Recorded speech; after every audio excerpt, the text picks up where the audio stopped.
আর যদি বিরাদরানে মিল্লাতে ইসলামিয়া আমরা শুধু খুঁজি যে আমাদের কাম কাম কাম, আর কামের কোনো থাকাই পাই না, আমরা নামাজ পড়ার জন্য সময় পাই না।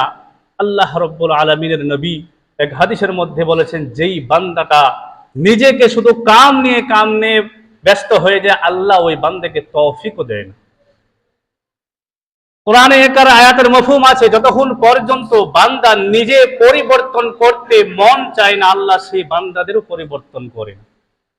বান্দা নিজেকে পরিবর্তন করতে চাইলে আল্লাহ সেই বান্দাকে পরিবর্তন করে দেয়। তো আমরা নিজেকে আগ পরিবর্তন করতে হবে, নিজেকে আল্লাহর ভয় আমার ভিতরে নিয়ে আসতে হবে।